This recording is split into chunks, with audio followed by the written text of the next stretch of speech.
పేదల హాస్పిటల్ గా పేరొందిన తిరుపతి రుయా హాస్పిటల్ పైన టీటీడీ బోర్డు సభ్యులు భానుప్రకాష్ రెడ్డి ప్రత్యేకమైన దృష్టి పెట్టినట్టుగా ఐన్యూస్ కి తెలిపారు. హాస్పిటల్లో ఆకస్మిక తనిఖీ నిర్వహించిన ఆయన రోగులకు అందుతున్న వైద్య సేవలు, ఆర్థిక ఇబ్బందులపైన ప్రత్యేకమైన దృష్టి పెట్టారు.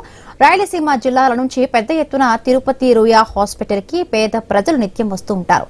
శ్రీ వెంకటేశ్వర స్వామి పాదాల చెంత ఉన్న ఈ హాస్పిటల్లో గత కొద్ది రోజులుగా నిధుల కొరత వేధిస్తూ ఉంది. దీంతో హాస్పిటల్ నిర్వహణ, అభివృద్ధి తీవ్రంగా ఇబ్బందులు మారుతూ ఉన్నాయి. ఇక తిరుపతి రుయా హాస్పిటల్ నుంచి మరింత సమాచారం మా ప్రతినిధి గోపీనాథ్ అందిస్తారు. సో తిరుపతి అంటే ఇక్కడ రుయాస్పత్రి అంటానగానే రాయలసీమ నుంచి కూడా పెద్ద ఎత్తున అంటే రోగులు, ప్రజలు వాళ్ళందరూ కూడా వస్తూ ఉంటారు.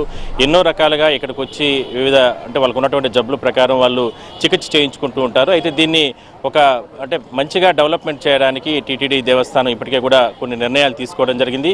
సో హాస్పిటల్ పూర్తిగా కూడా టీటీడీ బోర్డు సభ్యులు భానుప్రకాష్ రెడ్డి గారు ఇవాళ డాక్టర్లతో కావచ్చు ఇలాంటి అధికారులతో అంతా కూడా విజిట్ చేయడం జరిగింది. సో ఏం చేయబోతున్నారు ఏంటనే దానిపైన సార్ నర్మన్తో పాటు సార్ ఏం చేయబోతున్నారు, ఎందుకంటే పేదల ఆసుపత్రిగా మనకు రాయలసీమకి ఇది తలమాలికంగా ఉంది, ఏం చేస్తారు?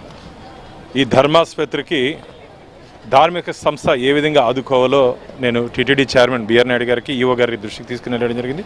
ఇక్కడ కొన్ని వసతులు ఏర్పాటు చేస్తే ఇక్కడికి వస్తున్నటువంటి బాధితులకి, పేషెంట్స్కి ఇంకా ఉపయోగం ఉంటుందని చెప్తే వారు సానుకూలంగా దీని మీద వారు దీనికి ఆమోదం తెలపడం జరిగింది. అందుకని ఒకసారి వ్యక్తిగతంగా వచ్చి పరిశీలిస్తే రాబో ధర్మకర్తల మండలి సమావేశంలో దీని మీద అజెండాలకు తీసుకొని వచ్చి ఎక్కడెక్కడ ఏ డిపార్ట్మెంట్కి ఎంతెంత నిధులు కావాలో, ముఖ్యంగా ఎమర్జెన్సీ డిపార్ట్మెంటు, తిరుమలకు వస్తున్నట్టు బాధితులు ఎవరైనా యాక్సిడెంట్ జరిగితే కూడా ఇక్కడికే మొదట చికిత్స కోసం వస్తారు. కాబట్టి దాంట్లో కొద్దిగా ఎక్స్పాన్షన్ చేయాల్సిన అవసరం ఉంది.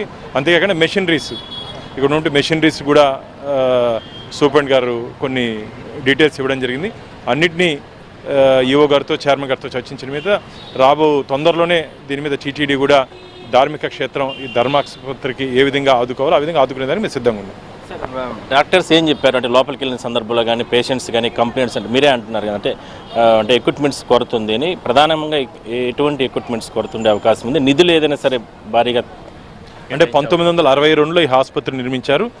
క్రమక్రమేణా జనాభా పెరుగుతోంది. హాస్పిటల్ కూడా వసతులు, డాక్టర్లు, మంచి టీం ఉంది ఇక్కడ. రాయలసీమలో ఏదైనా ఏం జరిగినా సరే మొదట ఇక్కడికి వస్తారు. అందరూ పేషెంట్స్ కూడా ఇక్కడ అన్నీ బాగున్నాయి అన్నారు. కానీ దాన్ని ఇంకా సౌకర్యాలు పెంచాల్సిన అవసరం ఉంది. ఎందుకంటే దాదాపు ఎమర్జెన్సీలో మనకు 16 17 బెడ్స్ ఉంటే దాన్ని ఇంకా ఎక్స్టెండ్ కానీ చేయగలిగితే, దాన్ని డివైడ్ చేసుకుంటే మైనర్ ఇంజురీస్, మేజర్ ఇంజురీస్ అట్లా డివైడ్ చేసుకుంటే ఖచ్చితంగా ఉపయోగం ఉంటుందని చెప్పి సూపరింటెండెంట్ గారు చెప్పారు. కాబట్టి ఆ విధంగా ముందర రోడ్డు పక్కన స్థలం కూడా ఉంది. దాన్ని ఆల్టర్ చేసి దాన్ని అక్కడ ఒక నూతన బిల్డింగ్ నిర్మిస్తే ఖచ్చితంగా వచ్చినటువంటి పేషెంట్స్కి అనుకూలంగా ఉంటుంది. ఏ విధంగా మెషినరీస్కి కానీ అన్నిటికీ టీటీడీ ఎక్కడెక్కడ ఎంత విధంగా చేయొచ్చో ఆ విధంగా చేసేదానికి నేను ఆఫీసులతో మాట్లాడి నేను తీసుకోబోతున్నాను. సో మొత్తం మీద భానుప్రకాష్ రెడ్డి గారితో పాటు డాక్టర్స్ వీళ్ళందరూ కూడా ఇక్కడ విజిట్ చేస్తున్నారు. ఒకసారి మనం ఇదంతా కూడా చూడొచ్చు.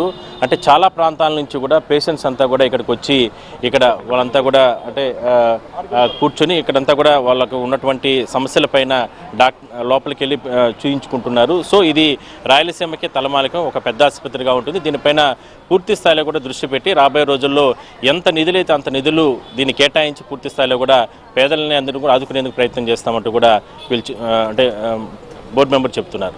వీడియో జర్నలిస్ట్ రాజేష్తో కలిసి గోపీనాథ్, ఐ న్యూస్, తిరుపతి నుంచి.